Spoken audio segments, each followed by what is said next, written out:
In a country where women struggle for opportunities and a platform to prove their mettle to the world, we have with us today Neha Agarwalla, a former Indian CrossFit competitor who was ranked fittest in India during the CrossFit Open in 2018 and remained in top 3 for a few years before and after. Neha has defied all the conventional norms in India and made a name for herself in the fitness ecosystem, inspiring a generation of women to take up fitness seriously. We discuss with Neha the various obstacles she had to overcome and how she entered the world of CrossFit and competed with some of the world's best and world's fittest and top athletes. Let's dive deep into it. Hey Neha, really nice connecting with you as well. I think Vatsal, who's my co-founder, he has been telling me about you. He's into CrossFit himself. I admire CrossFit a lot, but primarily from the Brazilian Jiu-Jitsu background, so two different ends of the world. But really admire the tenacity and the amount of effort that it takes to actually do something as intense. I think to begin with, how did you get here, right? I mean, between everything else, essentially, how did you end up with CrossFit? What's your story? I was fresh out of college. I had just returned from the UK and I was asking people around which gym should I join. And I didn't even know the concept of CrossFit or how it functions at all. One of my friends had gone to a CrossFit gym very close to my house and he was like, you should check it out. It's really cool. So I was like, yeah, sure. And then I walked in and I had like literally zero expectations, right? So there was a group workout. There were like a lot of push-ups, sit-ups, squats.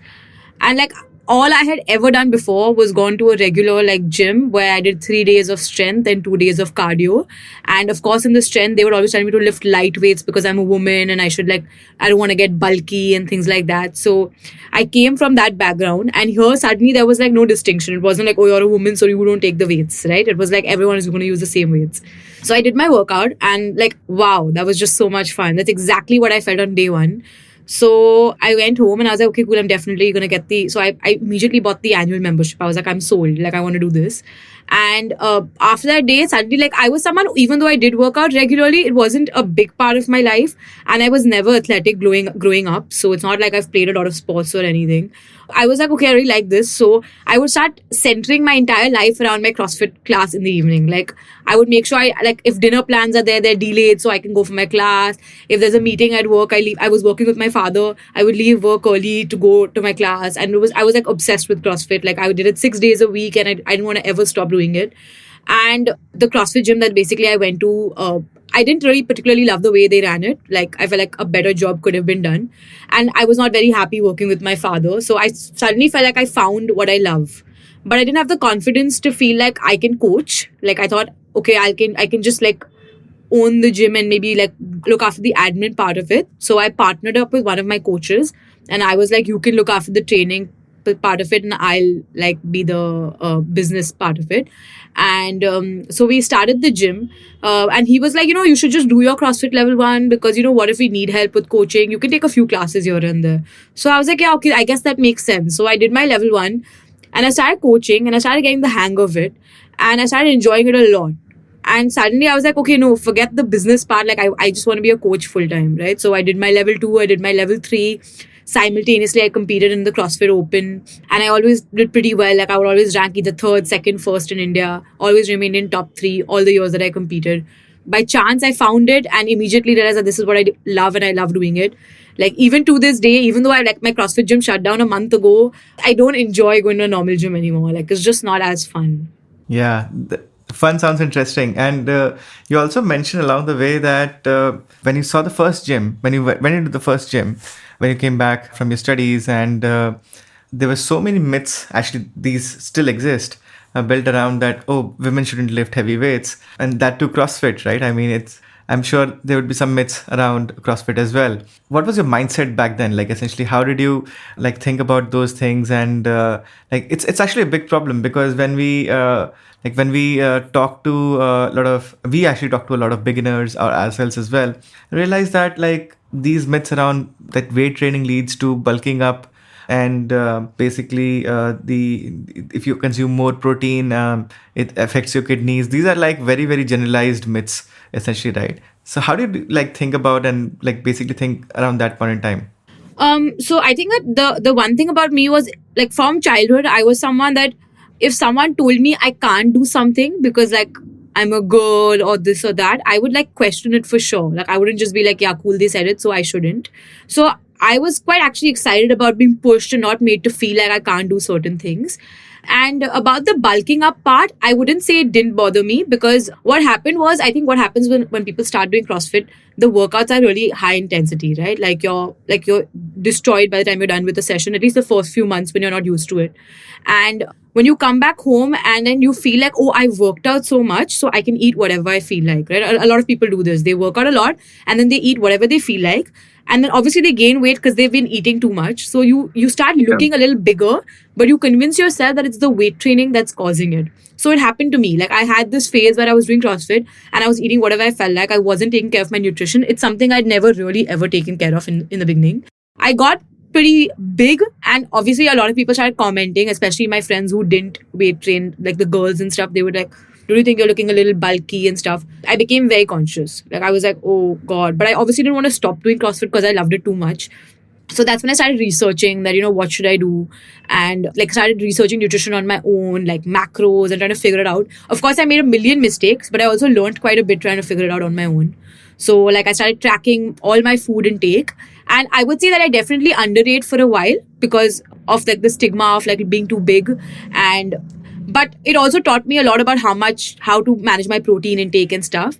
And when I did that, my body changed a lot. Like I suddenly got very, very lean. Suddenly everyone was like, oh, what are you doing? Wow, you're looking amazing. Because I was still weight training, but I was looking a lot leaner. Obviously, I went from one extreme to another extreme. Like I overdid it with my nutrition. I was controlling every single thing purely for the aesthetic part of it. Eventually, basically, I got introduced to the CrossFit world. Like I did not know that there were CrossFit athletes out there and these champions and stuff. So someone told me, oh, check out these YouTube videos, these CrossFit Games athletes, they compete and they're amazing. This was back in 2013, 2014. So I checked some videos and I was amazed. I was like, I did not know that caliber of athletes exist in CrossFit. And suddenly my goals just switched from like, okay, cool, looking lean is fine. You get the compliments for a bit, but I don't want to just be that. Like I want to be stronger. I want to be better. So I started focusing more on like not what my body looks like, but rather what it can do. So can I do handstand push-ups? I want to get pull-ups. I want to get muscle-ups. I want to snatch my body weight. And I wouldn't say that I'm completely detached to the way I look now, but I would say that I care a lot more about how I move and how fit I am.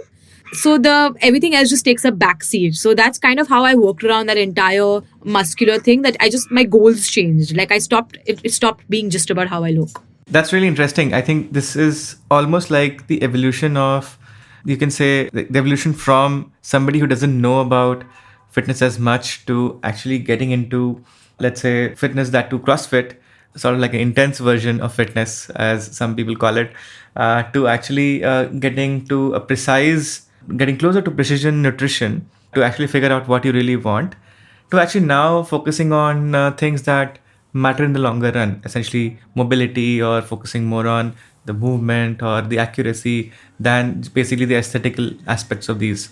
But how different is, let's say, the competitive mindset versus just training? Like, what are some of the things that actually change? In the beginning, of course, for the first 2 years or so, I was just a member at a CrossFit gym. So I just did it not with any competitive mindset.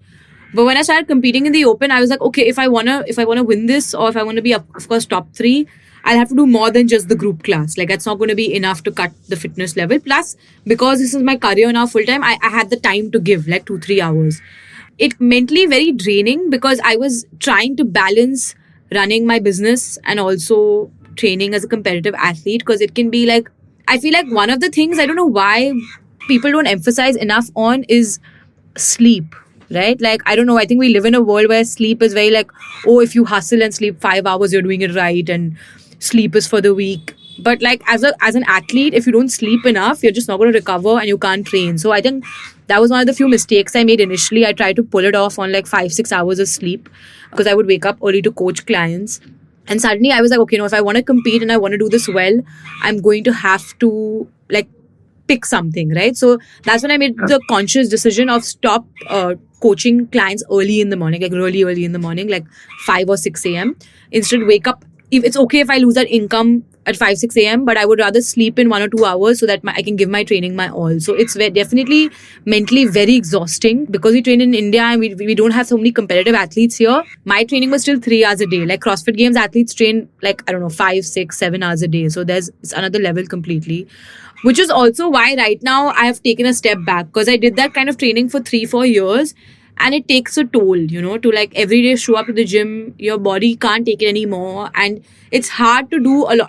I really admire CrossFit athletes who are like running businesses and taking care of their families and training for the CrossFit Games day on day, because it is not easy at all.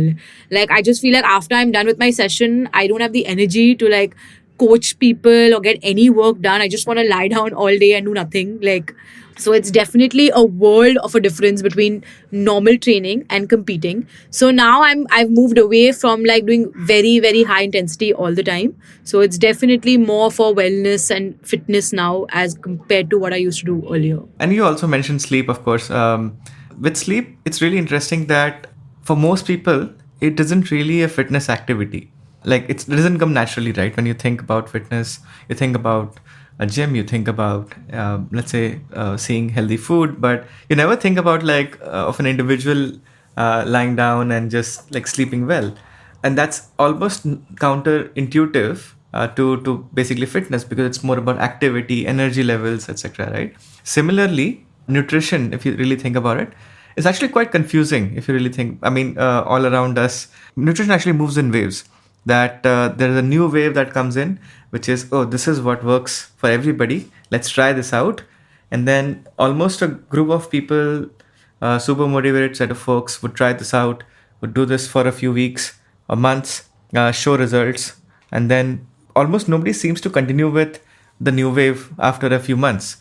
And given that food is so diverse culturally, lifestyle wise, also basically there's a supply chain issue, right? I mean, if you think about healthy eating and you're in India and all the healthy eating advice that you get is basically on the macros, which are essentially Western. What's your strategy around thinking around food, essentially, right? Nutrition, or some of the top few ways in which you actually think about fueling better? So I think that I used to track my macros a lot when I was an athlete. But personally, I'm someone who has a tendency to be very obsessive and compulsive about something. If I've been told I have to macro this or I have to train these many hours, I will go insane trying to get that done, right? So I found that it mentally took a toll on me to always track my macros. Like, basically think of food only in terms of carbs, protein, fats. I felt like it kind of lost its meaning, and I would go into like this sort of eating really well all the time and then suddenly into a binge cycle because I'm so fed up of trying to eat well all the time, right? So it personally took a toll on me. I know that there are a lot of people who can do macros very casually without feeling attached to it, but I wasn't one of those people. So when I decided to stop competing, like basically kind of the pandemic put me into a position where I was like, I can't compete anymore, especially because my gym is gone. I decided that I want to move away from macros because I understand the precision required in when you're competing, because every kilo matters, your body fat percentage matters, how well you'll be able to move, all of that matters. But as an individual who has to live her normal life, who has to run a business, who has a family to meet, who has friends she wants to interact with, I just didn't see the worth in like having to track macros every single day. I felt like it really made my relationship with food a little bit miserable. So I get where you're coming from. So I just actually finished my Precision Nutrition Level 2 certification. And that's one of the things they taught us, was that for almost every single client you get, they probably don't need to calculate their macros, right? So unless they're competing or they have a very specific reason they want to calculate their macros, it's different. So in fact, all the clients that I take on, I rarely ever recommend macro counting. Even if the client insists, I try to move them away from it, because I feel like not only does it damage your relationship with food, it becomes hard to like do that long term. Like, you can't always be like calculating. It's a good way to get an idea of things, like to understand that, okay, like because Indians think like, for example, a bowl of dal, they think of it as protein. So now they're like, oh, it's carbs. But that doesn't mean dal is bad. The issue is that we go from, oh, dal is not protein, so dal is carbs, so now dal is bad, don't have dal. No, it's not like that. Like, there's a lot else that dal has to offer you, and it can be a part of your meal. It just has to be a little bit smarter.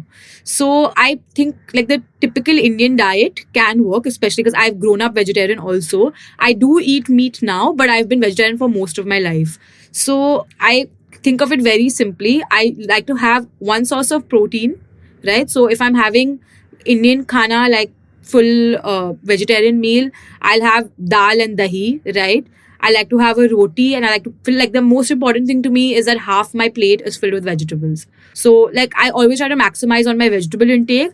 I try to keep my protein intake as diverse as possible. So it's not like dal is bad, I won't eat dal. I'll have dal also. I'll have different kinds of beans and legumes. I'll have my dahi also. I'll have eggs also, meat also. I'm like always, I feel like the more variety, the better, because there's so many different micronutrients food has to offer you. Even when it comes to grains, I don't think gluten is bad, nor do I think it's perfect. So I'm like, I could have a normal atta roti today, but tomorrow I'm okay to have ragi, and day after I'm okay to have jawar. There's no one good or one bad. I feel like variety is good. And of course, if you have a specific food intolerance or allergy, that's a completely different situation. But if you don't, I feel like there's no need to make food that complicated. Like just prioritize making sure that vegetables are available for the meal, because for some reason, I don't know, I think that even though India has been vegetarian for so many years and so many people have been like, oh, we're pure veg, for some reason vegetables have gone out of the mix. Like there's just a lot of like roti, dal, chawal, and there's like very little sabzi in the plate. So I feel like that's the one thing that I would like to bring back to people, is that eat fruits, eat vegetables, they're good for you, have more of it. You will naturally end up eating lesser of the other stuff because you'll be like full of fiber and satiated. That's actually pretty interesting that anybody who's actually trained for a long period of time or competed for a long period of time almost always has a sustainable view around food. Like I've never heard an athlete or a performer or even a coach talk about that, oh, this is the diet that I follow and this is the diet that has been working for me for the last 5 years. This principle of not stressing about your food and actually figuring out some core principles that, oh, food shouldn't be processed. It should be diverse. I should have the flexibility to eat what I want.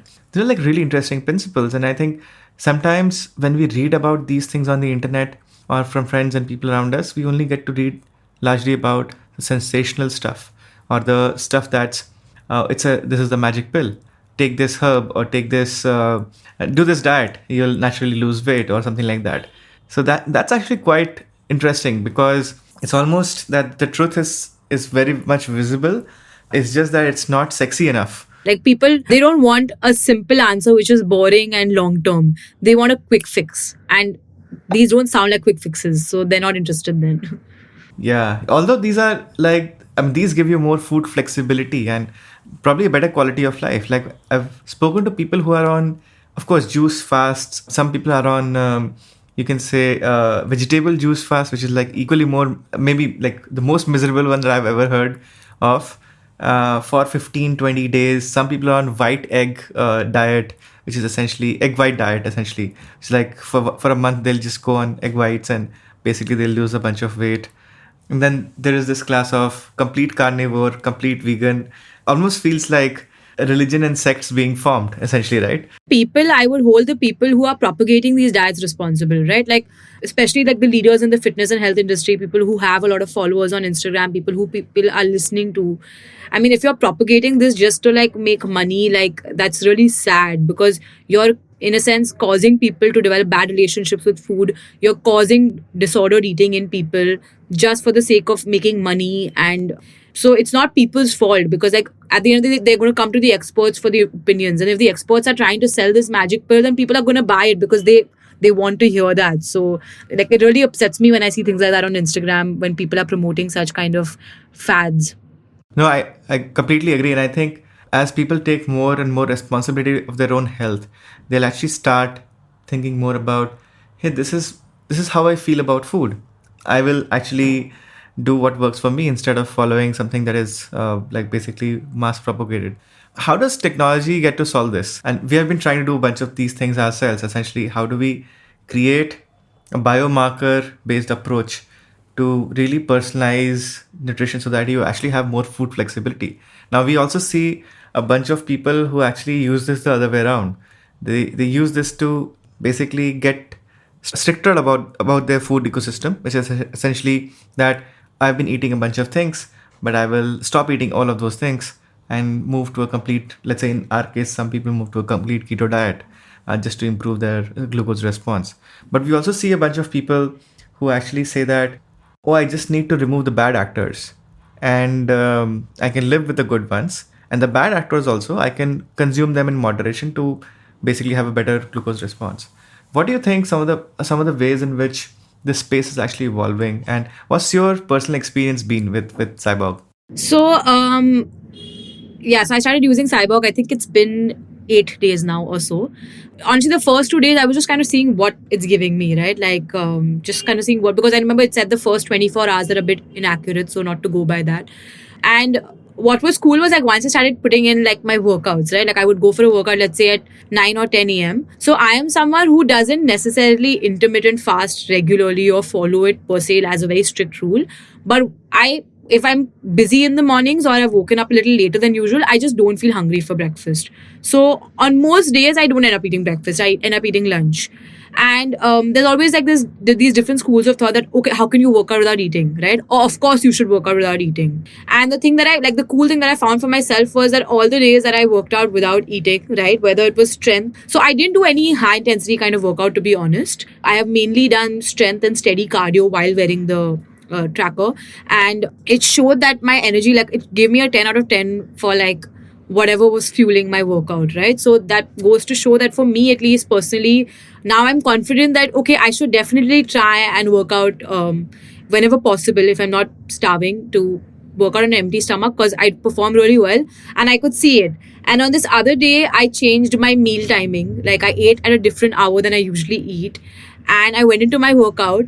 And also, I like the assumption was that okay, like I'm eating just veggies, rice and chicken, and I'm going and I should be okay. But the minute I did that, suddenly I felt like this huge crash in the middle of my workout. And I was actually like, I was on the treadmill and suddenly I was feeling like I'm feeling really weak, like I'm not feeling right. So I just opened the app to see what's happening, and it was actually showing that my thing was crashing. And I was like, okay, cool. And I actually felt a bit faintish. So I got home and I had some electrolytes, and I was like, okay, that was quite cool to see that it literally depicted what I was actually feeling. Because sometimes when you're feeling that way, you're like, am I just making this up? Am I being lazy? Maybe I should just do my workout. But to see that on the app, I was like, okay, cool, I should take it easy because I'm definitely not feeling so good right now. And I'm so glad that I stopped. And on the other days, like you said, like I've definitely indulged in some cake and things like that through this week while the thing has been on me. And I realized that when I didn't eat like massive amounts, I ate like a small piece with my meal, there was no massive change. Like my body wasn't suddenly like shooting up the glucose to some abnormal amounts and making me feel like, oh, sugar is completely bad for you.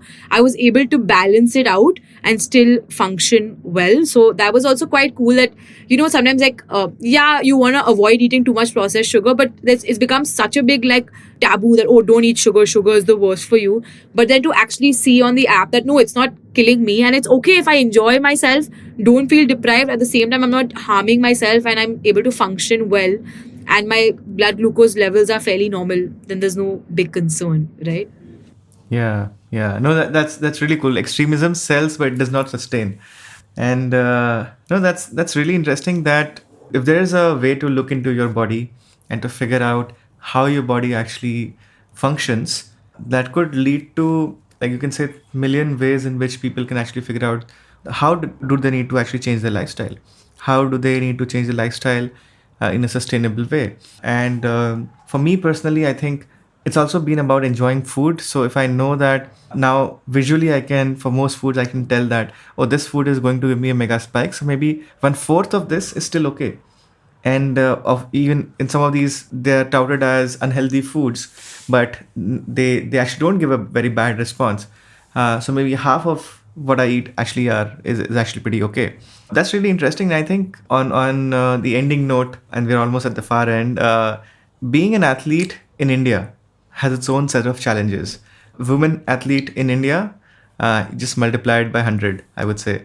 So what would be the top 5 things that you would basically set of basic principles that you would be telling to a beginner if they're starting today? I think the first thing always, not just for a woman, but for any person who's getting to the fitness journey, is to have clarity on why you're doing it, right? Like, I feel like a lot of people get into it very haphazardly. First, they're like, oh, I want to lose weight. Oh, no, I want to gain muscle. Oh, no, I want to be stronger.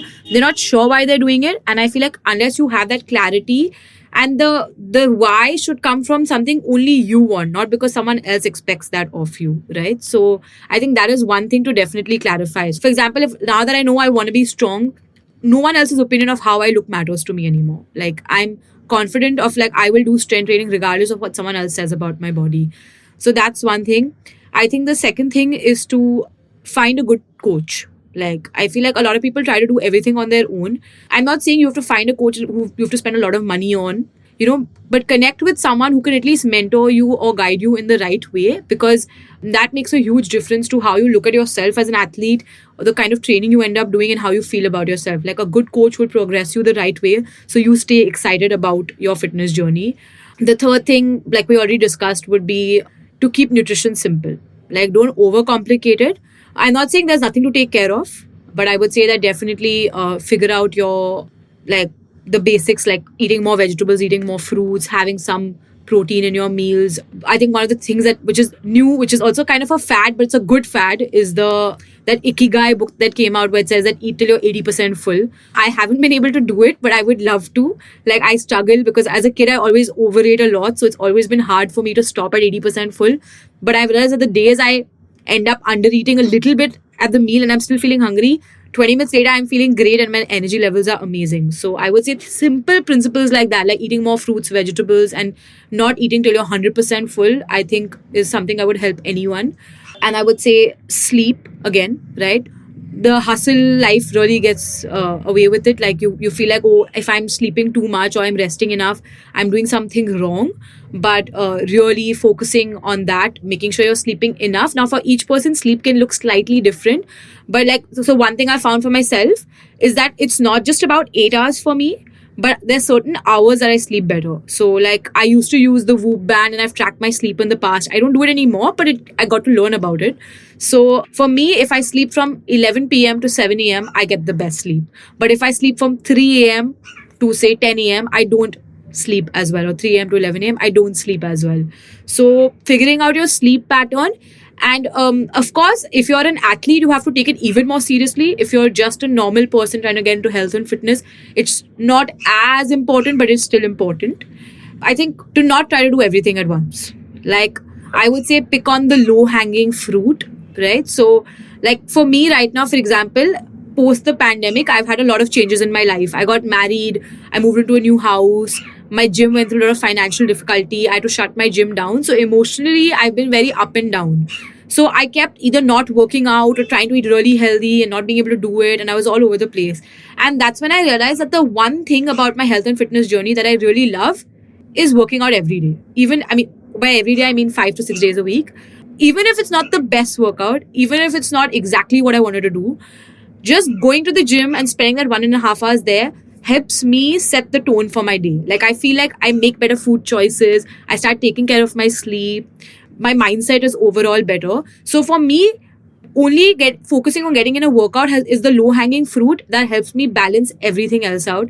So literally right now I've told myself, forget everything else. Just make sure that you find the time to work out. So I have like scheduled it into my calendar, my workouts for the week. Like every Sunday I sit on my laptop, I schedule it into the week that Monday I'm going to work out at this time, Tuesday at this time. And I make that hour non-negotiable. So if someone else wants to meet me at that hour, I'm like, no, this is like a date with myself and I cannot move it because it gives me that sanity. So I'll negotiate on anything else. I'll go out to eat. I may not eat the perfect food, but I will not skip my workout hour. So I think that that's what's important, is to not jump into it all. Find that thing that you want to do, that you feel like will make a difference, and just focus on doing that. And once that's properly set, then bring the next goal in. That's really cool. And I think one thing that really struck me was the fact that you actually build your life around your workout, right? So basically the workout is non-negotiable.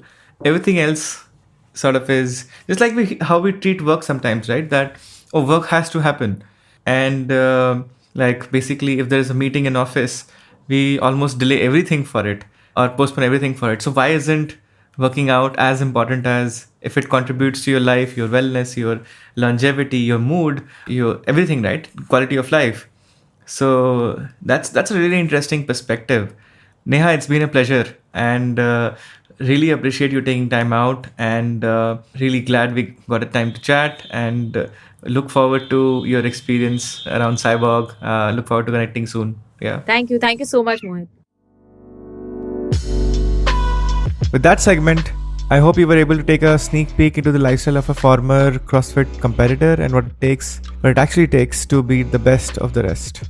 Let us know what your thoughts about Neha's journey are, and share with us inspiring stories about your favorite athlete by tagging at Ultrahuman HQ on Twitter and Instagram. Don't forget to share this podcast with your friends, and especially with all the women in your life who can benefit from this. I'll see you soon with the next episode.